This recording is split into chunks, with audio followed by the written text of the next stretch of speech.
अगर हमें कोई पागल बना रहा है तो धन की इच्छा पागल बना रही है। इसलिए अगले शब्द कह रहे, धन दौलत कछु काम न आवे, कमल नयन गुण चित बिनु दीने, मन पछतई है भजन बिनु कीने। सबके दिमाग में एक रुपया ही छाया हुआ है। बड़ा विचित्र खेल है।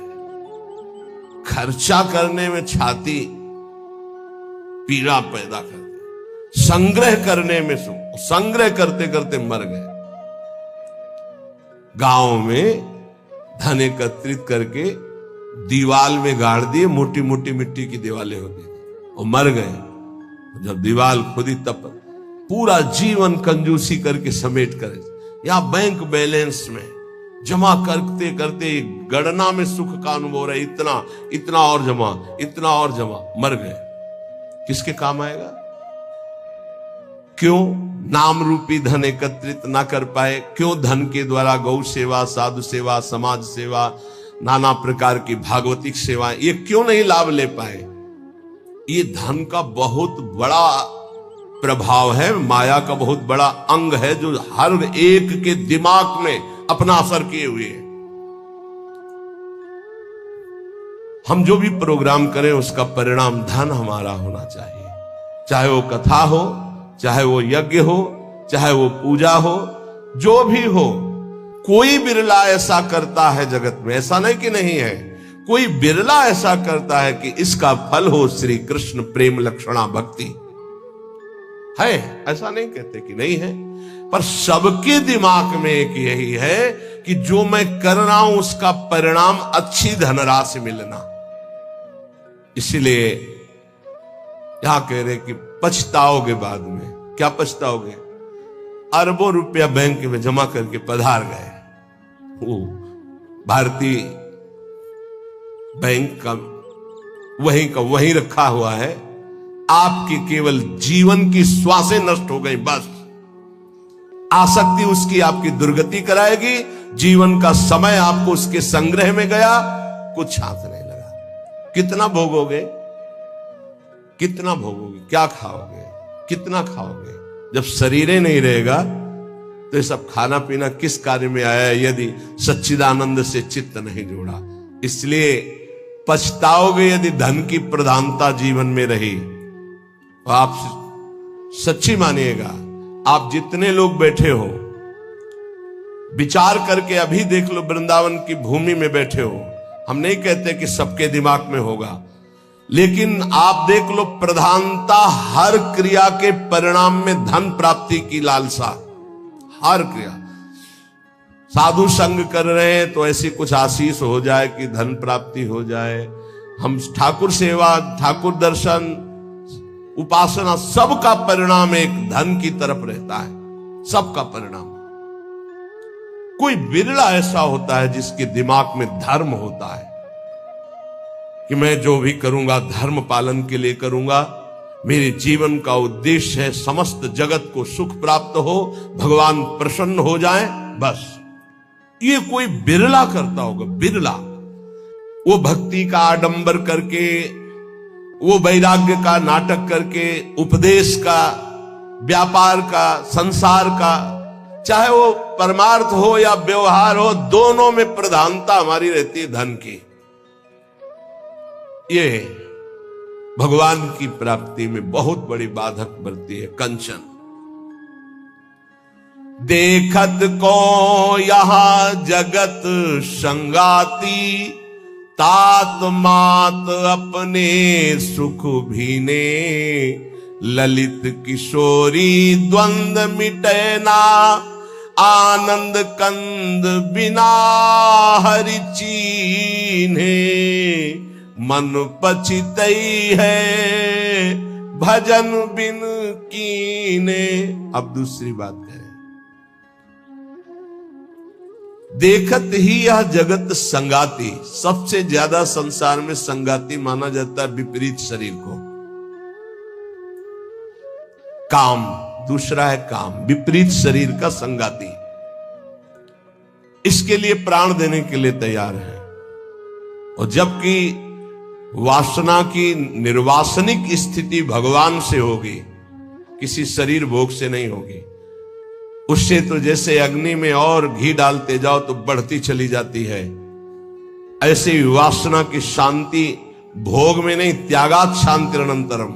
लेकिन ना जानने के कारण पूरे के पूरे जीवन नष्ट हो जाते हैं केवल भोग चिंतन से। बहुत आश्चर्य की बात है, यदि इसे भजन के बल से, भगवत कृपा बल से, गुरु कृपा बल से इसे संभाला ना गया तो मिले भले कुछ ना, पूरे जीवन इसी का संकल्प बनता रहता है, चिंतन होता रहता है।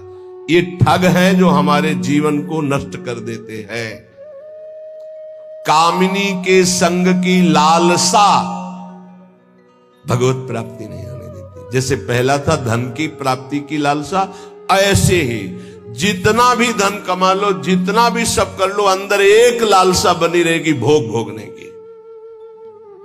ये अगर भावना शरीर भोग की बनी रही तो ये भी भगवत प्राप्ति नहीं होने देती। कितना भोगोगे, कब तक भोगोगे? जब शरीर ही छूट जाएगा तो कौन तुम्हारा साथी होगा? बहुत विचित्र बात है, बहुत विचित्र बात है। देखत को यह जगत सगाती, इस संसार में केवल देखते देखते पूरा जीवन हो गया, कुछ नहीं देख पाए। 50 साल के हो गए, 40 साल के हो गए, भोगते भोगते जीवन व्यतीत हो, कुछ नहीं भोग पाए। क्या है? असंतुष्ट, वासना। इसी तरह से जितने संबंध हैं सब धोखे के संबंध हैं। उनमें यदि भगवत भाव करके नहीं जिए तो वो बंधन कारक है, धोखे में समय गया। पहला दिमाग में धन रहता है, दूसरा दिमाग में भोग रहता है, और जो इनको थोड़ा दबा पाया भजन से तो तीसरा दिमाग में रहता है हमारे यहां नाम हो जाए, लोग याद रखें। किसको लोग याद रखें? भगवान को याद नहीं करते, तुम्हें याद करेंगे? भगवान को नहीं याद करते, जिनके याद करने से कल्याण हो जाता है, तो तुम्हारे को कौन याद करे? बोले यार कुछ तो ऐसा हम कर जाएंगे। कितने का कर जाओगे? क्या कर जाओगे? अरे जिन्होंने अनंत ब्रह्मांड बना दिए उनका नाम नहीं ले रहा, तो तुम एक दो महल बना दोगे, एक दो पौशाला और अस्पताल खोल दोगे, तुम्हारा नाम चलेगा? श्री कृष्ण ने अनंत ब्रह्मांड बनाए, सब थोड़ी नाम जप कर रहे हैं उनका।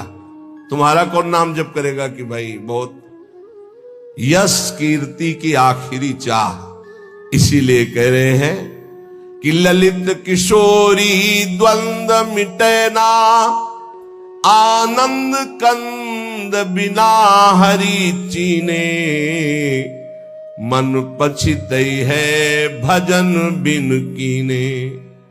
थोड़ा समय रह गया है। जितने सत्संग सुन रहे हो इतना समझ लीजिए, अब हमारे जीवन का थोड़ा समय रह गया है। अब तो जाग जाओ, इन 3 में सोना बंद कर दो। ललित किशोरी जी कह रहे हैं, ये जो धन की लालसा, अरे बोले तुम तो बाबा जी हो, तुम्हारा चल जाएगा, हमारा गृहस्थी में बहुत जरूरतें हैं, धर्म पूर्वक कर्तव्य कर्म करो, उससे जो मिल रहा है संतोष धारण करते हुए अपनी स्थिति के अनुसार ब्याह बरादी जितने कार्य है सबका होता है सृष्टि में। आज दुख पाया जा रहा है अपनी स्थिति से हटकर करने पर। आज दुख पाया जा रहा है केवल प्रशंसा के लिए करने पर। अगर आपकी स्थिति गरीबी की है तो आप किसी गरीब वर्ग को ढूंढिएगा, आपकी पुत्री सुखी रहेगी। ये भ्रम छोड़ दो कि थोड़ा हमसे बड़ा धनी हो, बहुत हानि हो जाएगी। अगर आपकी स्थिति है और अपनी स्थिति के घर में बेटी का ब्याह करोगे तो बहुत सुखी रहोगे। अगर अर्थ की प्रधानता रखकर बेटे का ब्याह करोगे तो दुखी रहोगे। देख लेना, परिणाम में देख लेना। इसीलिए धन के लिए तुम इतना व्याकुल मत हो, कर्तव्य कर्म करो, जैसी परिस्थिति उसके अनुसार चलो। भोग के लिए इतना व्याकुल न रहो। जो धर्म पूर्वक पाणी ग्रहण किया है, भगवान की पूजा की भावना रखकर उसका, तो आप उससे मुक्त हो जाएंगे। नाम चिंता मत करो, नाम जप करो तो तुम्हारी विमल कीर्ति यहां नहीं भगवान के दरबार में होगी। ये मम जन है, ये मेरा जन है। जैसे अम्बरीश जी की चर्चा भगवान के दरबार, भक्तों के यहां भगवान की जैसे चर्चा होती, ऐसे भगवान के दरबार में महाभागवतों की चर्चा। इतना नाम जप करो, इतना ठाकुर सेवा करो कि भगवान अपनी सभा में आपको याद कर ले। इससे बड़ी क्या बात होगी। त्रिभुवनपति की सभा में तुम्हारा यश गाया जाए। जग जाओ, अगर अभी नहीं जगे तो फिर अब जगने का समय नहीं, ये जगाया जा रहा है। ये सत्संग है मोह निद्रा से जगाने का। यहां तुम जिससे और किसी से प्रीति करते हो वो तुम्हें सुला देगा, जगाएगा नहीं। मोह भरे वचन बोल करके, मोह भरे कपट भरे वचनों को सुनने में बहुत अच्छा लगता है, लेकिन जब अध्यात्म और सत्य के वचन तो ऐसे लगते हैं बहुत कड़वे। मुंह मीठा भीतर कपट, पर्दा रहे है बास। मुंह में मीठा बोल रहे, हृदय में कपट, वहीं पर्दा लगाए भगवान बैठे वहीं देख रहे। जो सतमार्ग के पथिक है उनकी जबान में भले तुम्हें कड़वाहट लगे, लेकिन हृदय बहुत मीठा है और बेपर्द होकर भगवान वहां से बोल रहे। पकड़ पाओ तो पकड़ लो। गोला मारे ज्ञान का संत सिपाही कोय, उत्कट जिज्ञासु बने तो अजब उजाला होए।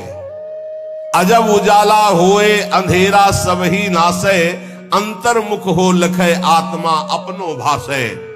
कहे निर्भयानंद होए जिज्ञासु भोला, और जब संत मिले सिपाही तो ज्ञान का मारे गोला।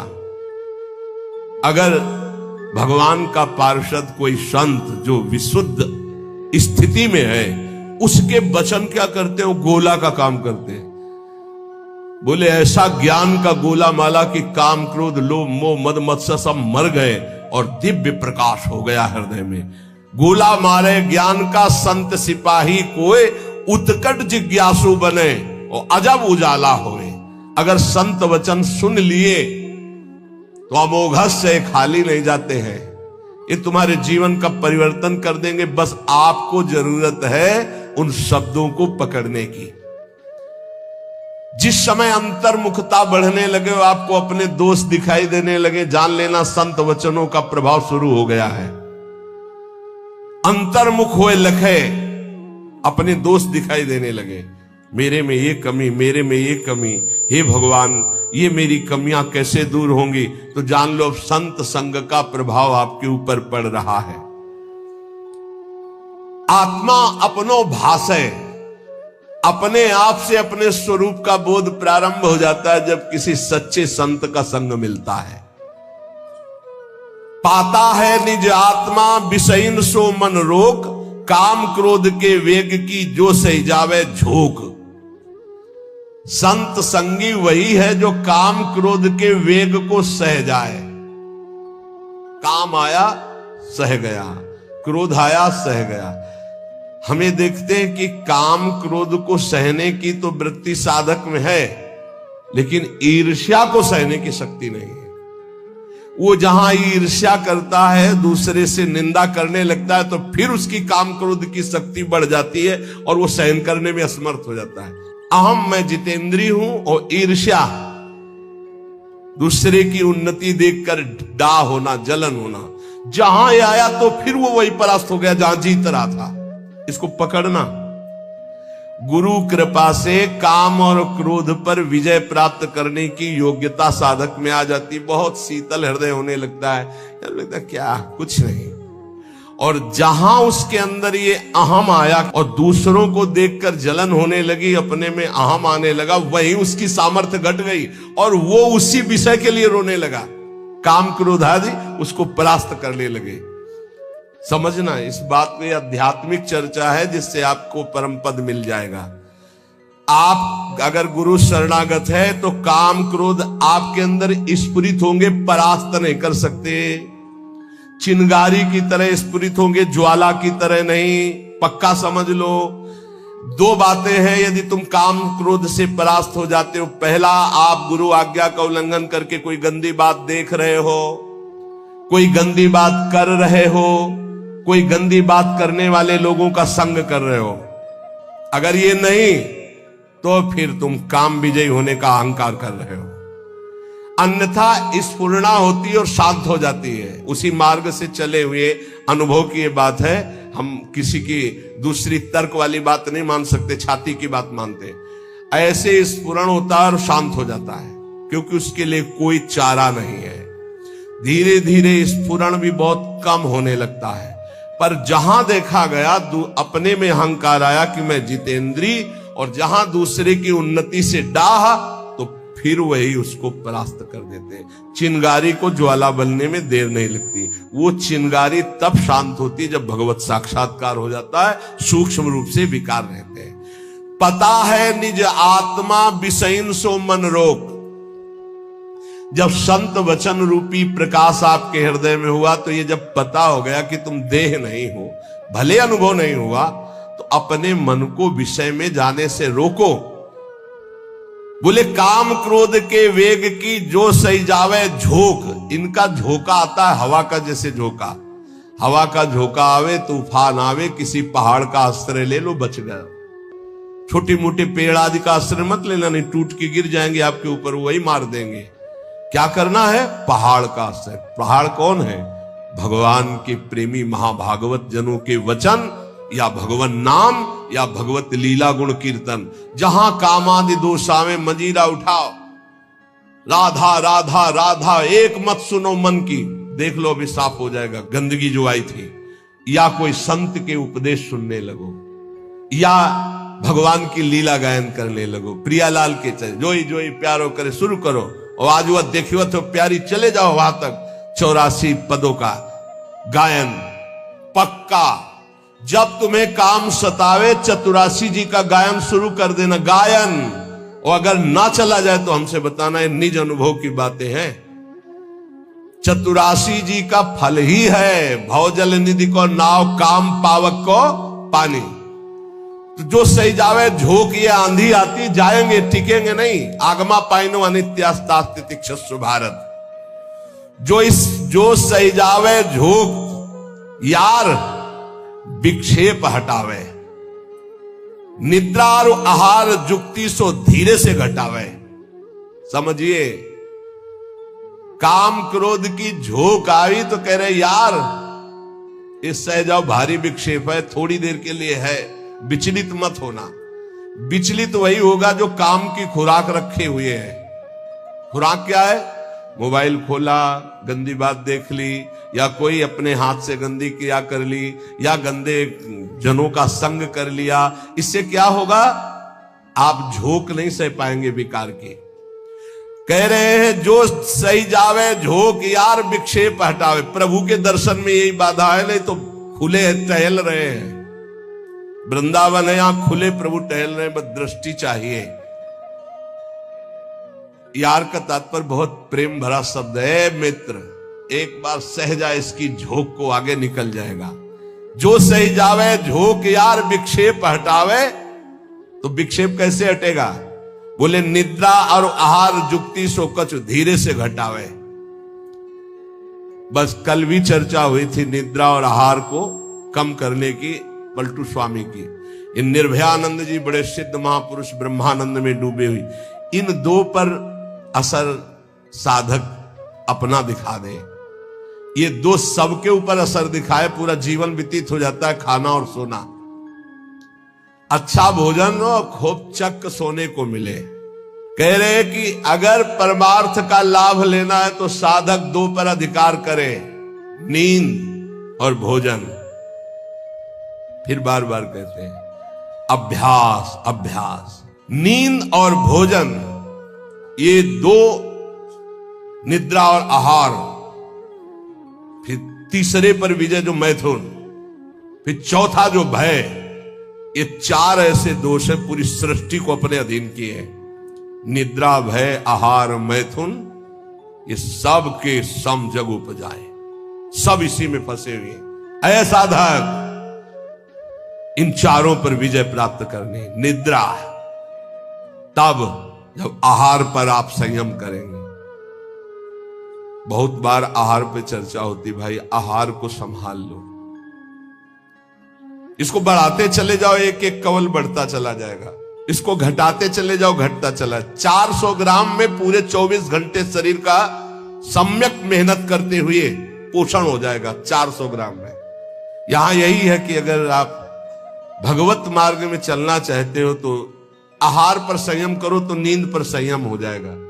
आहार पर संयम करो, पर इतना भी संयम न करो कि सीढ़ी चढ़ने उतरने लायक न रहो। उचित आहार लो जितना आपको नींद ना सतावे। ये बहुत बड़ी सिद्धि है। अगर आप निद्रा और भोजन पर शासन नहीं किए तो काम और क्रोध पर शासन नहीं कर पाओगे, पक्का। ये 4 चीजें साधु के जीवन में बिल्कुल शासन में होती। निद्रा, भय, आहार, मैथुन। भय नहीं होता साधु को। साधु का मतलब होता भगवत मार्ग के पथिक, चाहे गृहस्थ हो चाहे विरक्त हो। और नींद पर बहुत शासन होता है और आहार पर बिल्कुल विजयी होता है वो। और वो मिथुन धर्म का त्यागी होता है, चाहे गृहस्थ हो चाहे विरक्त हो। अरे ऐसे ऐसे गृहस्थ हैं अपने ही पास है कि हम उनकी चरण वंदना करते हैं। वृंदावन में शपथ पूर्वक पति पत्नी कसम खाकर ब्रह्मचर्य से रह रहे हैं। सच्ची कहते हैं, हृदय से साधु बनने पर भी पूरे जीवन डर रहा है इसी बात का। और वो पति पत्नी एक जगह रह करके संयम से हैं, हम उनकी चरण वंदना करते हैं, चरण वंदना करते हैं। कोई भी जगत का महात्मा इस बात से डरता है कि संयोग ना हो। वो संयोग में पड़े हैं, एक ही घर में रहते हैं, ज्यादा जगह नहीं तो हो सकता है कोई एक ही आसन में रहते हो, लेकिन बलिहारी कसम पूर्वक ब्रह्मचर्य। और यही नहीं, बाहर भी रहते हुए ऐसे शिष्य है, तब ये लगता है कि भगवान की कृपा अमोघ है, क्या नहीं कर सकती। और आप लोग तो बैरागी हैं। निद्रा और आहार जुक्ति सो धीरे सो कछु घटावे। धीरे धीरे घटाना चाहिए। नींद और आहार, देखो संतों ने कहा है, निद्रा और आहार जुक्ति सो कछु घटावे। कहे निर्भयानंद झूठे जाने सब नाता, विषयन सो मन रोक आत्मा निज का पाता। जब समस्त विषयों पर विजय प्राप्त कर लेता है तो आत्मानंद का उसे अनुभव स्वयं होने लगता है। अष्ट सिद्धि 9 निधि हमारी मुट्ठी में हरदम रहती। ये नाम जापक, ये सांसारिक लाभ की तो बात जाने दो। अष्ट सिद्धि 9 निधि हमारी मुट्ठी में हरदम रहती, नहीं जवाहर सोना चांदी त्रिभुवन की संपत्ति चाहती। भावे ना दुनिया की बातें दिलवर की चर्चा सहती, ललित किशोरी पार लगावे माया की ये सरिता बहती। राधा राधा राधा, सब सिद्धियां सब लाभ आपको प्राप्त है। जो नाम जापक अपने कर्तव्य को भगवान में समर्पित करता है, वो कैसा सिद्ध महापुरुष हो जाता है। जगत गुरु भगवान श्री कृष्णचंद्र जी गीता जी में महापुरुष की स्थिति का वर्णन करते हैं। त्यक्त्वा कर्म फलासंगम, बहुत दिनों के बाद है, त्यक्त्वा कर्म फलासंगम नित्य तृप्तो निराश्रयः, कर्मण्यभिप्रवृत्तोपि नैव किंचित करोति सः। इसीलिए बीच बीच में रुक जाता है कि बहुत स्थिति का ऊंचा वर्णन यहां है और उसके लिए कुछ साधना चाहिए। जब तक अच्छी साधना नहीं होगी तो सिद्धावस्था को समझ पाना बड़ा कठिन होता है। और ये भगवान की वाणी ऐसे अर्थ पढ़ लेना तो अलग बात है, उसको समझना। त्यक्त्वा कर्म फलासंगम नित्य तृप्तो निराश्रया। देखो पहले एक एक शब्द में डूबा जाता है। शास्त्रों का मनन कैसे होता है? निराश्रया, किसी का भी आश्रय न हो। सिद्ध पुरुष कैसा होता है? निराश्रित होता है, एकमात्र अपने स्वरूप में स्थित या भगवान में स्थित, सब अन्य आश्रय रहते। और यहां एकमात्र भगवान ही का आश्रय नहीं और सब आश्रय है। देख लो अंदर से। सिद्ध पुरुष कहता होता है नित्य तृप्तो, कभी कोई चाह ही नहीं होती, जैसे गले तक छका हो फिर उसको कुछ भी नहीं, नित्य तृप्त हो। त्यक्त्वा कर्म फलासंगम, किसी भी कर्म की कोई भी फल की आशा नहीं रहती। कर्मण्य भी प्रवत्तोपि नयु किंचित करोति शाह, अच्छी तरह कर्म करता हुआ भी वो किसी कर्म का कुछ फल नहीं चाहता। स्वाभाविक केवल भगवत प्रेरणा से कर्म हो रहे हैं, उनके कोई फल की इच्छा नहीं, क्योंकि जो सब कर्मों का परम फल है वो भगवान का साक्षात्कार उनको प्राप्त हो गया है। ये सिद्ध पुरुष के लिए श्लोक गाया गया है। जो कर्म और कर्म फल की आसक्ति का त्याग करके सब आश्रयों से रहित सदा तृप्त रहता है, फिर भी वो अच्छी तरह शास्त्राज्ञा के अनुसार कर्म करता है, पर किसी भी कर्म फल की कोई आकांक्षा नहीं है, वो सिद्ध हुआ पुरुष कहा जाता है, श्री भगवान कह रहे हैं। लेकिन यहां उल्टा है, अगर हम कोई भी कर्म करेंगे तो पहले हमारा जो सोच होगी वो उसके फल पे होगी। ये सोच नहीं होगी कि हमारा धर्म है इसका पालन करना। कोई भी कर्म बिना फल की आकांक्षा के आप शुरू ही नहीं कर सकते। सोचो, सोचना जरा, कोई भी कर्म करेंगे तो इसका फल क्या होगा, ये हम साधक के लिए कह रहे हैं। जो विषयी है वो नहीं सोचते, जो सिद्ध है वो नहीं सोचते। दोनों बात समझना। जो विषयी है वो नहीं सोचते कि इसका परिणाम क्या होगा, जेल मिलेगी कि दुर्गति होगी कि नरक जाएंगे कि शरीर नष्ट हो जाएगा, ये कुछ नहीं सोचते। जो सिद्ध है वो पूर्ण तृप्त है, इसलिए केवल शास्त्र सम्मत कर्म करते हैं, वो फल की आकांक्षा या फल की सोच ही नहीं रखते। जो बीच में है, ना पूरे विषयी है ना पूरे साधक है, वो पहले फल सोचते हैं। परिक्रमा का क्या फल होगा, सत्संग का क्या फल होगा, यह करेंगे तो इसका फल क्या होगा। फल पर दृष्टि रखने वाला अध्यात्म को धारण नहीं कर पाता है। भगवान कह रहे कर्मण्येवाधिकारस्ते, तुम कर्म से केवल अपना अधिकार रखो, फल के ऊपर नहीं। फल में सुख दुखे समय कृत्वा लाभा लाभो जया जयो, जय या पराजय, लाभ या हानि, सुख या दुख, इसमें समान भाव रखो। यह अध्यात्म, और ये तो सिद्ध पुरुष का लक्षण है। अब यहां ध्यान देना है, मैं कर्म करता हूं, ये कर्म मेरे लिए है और इसका अमुक फल मिलेगा, ऐसी जन साधारण साधक की स्थिति रहती है। ये उसके बंधन का कारक है, चाहे जितना बड़ा कर्म कर ले। ध्यान से सुनना, ये गीता जी है। ये मैं कर्म कर रहा हूं, इस कर्म का मेरा ये फल होगा, वो कर्म फल का और कर्म कर्ता बनने के कारण चाहे जितना ऊंचा कर्म करे वो बंधा ही रहेगा, मुक्त नहीं होगा। भले शुभ कर्म किया तो देवलोक जा, तपलोक जा, पर आना तुझे मृत्यु लोक में ही पड़ेगा। लेकिन जो सिद्ध महापुरुष होता है, परिक्रमा चलो, स्वाभाविक उसको कोई लक्ष्य नहीं कि इसका फल क्या होगा। इसका अच्छा अटल्ला चुंगी से मुड़ गया, उधर पूरी नहीं हुई, कोई उसको शोक नहीं है, ना कोई लाभ है ना कोई हानि है, स्वाभाविक कर्म हो रहा है। क्यों? क्योंकि उसने अपनी इंद्रियों को, अपने मन को अधीन करके परमात्म तत्व की स्थिति प्राप्त की है। अगर इंद्रियां और मन पर विजय प्राप्त नहीं की तो जीवन मुक्त होते हुए भी दुर्गति को प्राप्त होगा। आत्मा जीवन मुक्त ही है, उसको कोई नहीं बांधा। इंद्रियां और मन बंधे होने के कारण आत्मस्वरूप जो जीवन मुक्त है उसको भोगना पड़ रहा है। बहुत ध्यान देने का विषय है। आत्मा को शुद्ध करने की जरूरत नहीं, परम शुद्ध है। आत्मा को मुक्त करने की जरूरत नहीं, परम मुक्त है। तो बंधा कौन है? इंद्रियों और मन में तुम्हारी तन्मयता, इंद्रियां मन विषय भोगों में। जैसे राजा तभी विजयी माना जाएगा जब सेना विजयी होगी, और सेना हार गई तो राजा हार गया। सेना जीत गई तो राजा जीत गया। ऐसे ही इंद्रियां मन हार गए विषयों में तो तुम हार गए, तुम्हारी दुर्गति होगी। और इंद्रिय विजेता मन विजेता हो गए तो तुम जीवन मुक्त हो गए, क्योंकि जीवन मुक्त थे, जीवन मुक्त हो, जीवन मुक्त रहोगे। पूरी साधना इंद्रिय और मन की आ गई है। इंद्रिय और मन को भोगों से हटाकर प्रभु में स्थित करना तो विजयी। अगर इंद्रिय मन भोगों में लग गए तो आवागमन से मुक्त नहीं होगे।